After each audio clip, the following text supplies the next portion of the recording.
Ich liebe es und habe sogar gestern.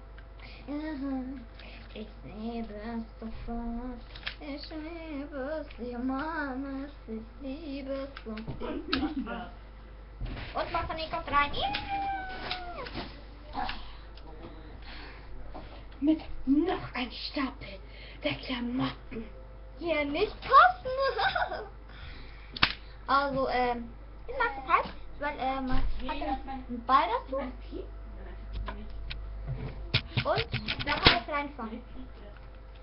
So, ich schneide es mal so. Also, dass der Ball kommt. Dann liegt es mal so hier rein. Und man kann, also, man muss das fangen. Sonst passiert das hier.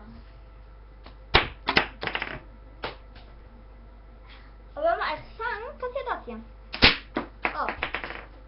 Toll, ich habe es gerade nicht gefangen, weil ich habe nämlich geworfen, dass es hier rüber gegangen ist. Dann habe ich das hier noch so mal eingedrückt. Und dann ist es nochmal rübergegangen. Also so muss man das dann machen. Dann ist der Ball hier drin. Dann kann man ihn so rausholen und dann fährt ihn sofort wieder ab. Also. Und das Geilste dann ist, wenn ein Ball so auf dem Boden liegt, man muss einfach nur das Teil da drauf tun, dann so abklappen und es ist auch wieder drin. Und man kann es richtig schnell abwerfen. Das liegt da. Ich habe mich den Ball gerade nicht mehr auf meinen Kopf geworfen. Aber das Geilste daran ist, ich kann das nicht nur für Bälle benutzen. Ich kann nämlich auch, unsere Kamera hat nämlich da unten so einen kleinen Haken. Und da kann ich einfach das Teil so ran tun. Und dann muss ich das mal so ein bisschen einstellen. Tada! Habe ich eine Hausbesichtigungskamera. Aber natürlich benutzen wir das nicht wirklich für Hausbesichtigung. Also ist mir nämlich gerade erst so aufgefallen. Das finde ich ganz schön geil, wenn ich meine Hausbesichtigungstour mache.